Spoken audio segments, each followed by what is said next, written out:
हिंदुस्तान का जो ब्याहता आदमी होता है ना, जिसको पति कहते हैं, उसको केवल कहते हैं, वो होता नहीं है। क्या बात। तुम क्या ताली बजा रहे हो? तुम्हारी भी यही रेपुटेशन है। तुम कौन सी विवेकानंद हो बेटा? वो कितने ही महान हो जाए, ये पुलिस वाले बैठे, इनकी भी दुर्गति पूछ लेना कभी, अकेले में ले जाके एक तरफ। ये बाहर ही डंडा फटकारते हैं, बाहर घर में तो खुद ही फटकाए जाते हैं। फिर जैसे सुपड़े में गेहूं फटकारते हैं कि नहीं, वैसे ही फटकारे जाते हैं। अरे वाह वाह, मजा आ गया। अरे भाई, हिंदुस्तान का ब्याहता आदमी जो पति होता है, वो घर के बाहरी विवेकानंद होता है। चाहे वो व्यापारी हो, पुलिस वाला हो, कवि हो, नेता हो, चेयरमैन का पति हो, ये कैमरे वाला हो। एक ब्रह्म वाक्य हर शादीशुदा आदमी को घर में घुसते ही सुनना पड़ता है। पत्नी आपसे कहती कि तुम में अक्ल नहीं है।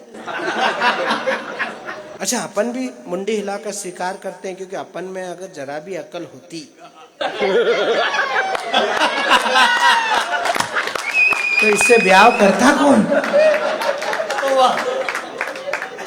अच्छा, अब तो फिर भी ठीक है, हमारे जमाने में तो फिर भी ठीक था मामला। अब तो क्या है कि ये जैसे अब बच्चा भी हाँफ रहा है, अभी तो शादी नहीं, उसके पहले तो ये हाँफ रहा है। इन बच्चों की जब शादी होती है, देखो मैं बहुत बारीक बात बता रहा हूँ, आजकल ये शादियां क्यों नहीं टिक रही है? मालूम है क्यों नहीं टिक रही है? पहली रात्रि को भगवती को वो सब बता देते हैं जो पूरे जीवन नहीं बताना चाहिए, पहली रात्रि को ही। अच्छा, वो तो आजकल MBA, MTech, MSc पढ़ी हुई आती है, वेल ट्रेंड। अच्छा, अपने भोंदू हैं, छोरे महा भोंदू। अच्छा, वो तो बावले रहते हैं, उनका बड़ी मुश्किल से तो ब्याह होता है। और वो प्रथम रात्रि को ही 2-3 प्रश्न करती है और उसका पूरा बायोडाटा उतार लेती है मेमोरी में। पहली बात पूछती है, क्या खाते पीते हो? तो दूसरे दिन से उसमें काम में लग जाती है। कहाँ कहाँ आते जाते हो? दूसरे दिन से उसका आना जाना बंद करा देती है। अब चेयरमैन साहब बोले भी कि चल जरा जयपुर होके आते, तो बोले नहीं यार भाई साहब, मेरी तबीयत खराब है। तो पहले तो उसका खाना पीना बंद करती है, फिर उसका आना जाना बंद करती है, फिर उसके यार दोस्त बंद करती है। वो जब 10-15 साल में वो किसी काम का नहीं रहता है, तो एक दिन उसको पास में बिठा के कहती है कि अब आप पहले जैसे नहीं रहे। अरे वाह। मैंने कहा भगवती, तूने उसके सारे चार्जिंग पॉइंट तो डिस्कनेक्ट कर दिए,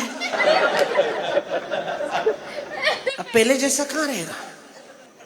रिंकू भैया, रिंकू भाई के बच्चे आ जाते तो दोनों माता पिता को एक साथ हंसते हुए देख पाते हैं। ये सीन घर में थोड़ी उपलब्ध होता है।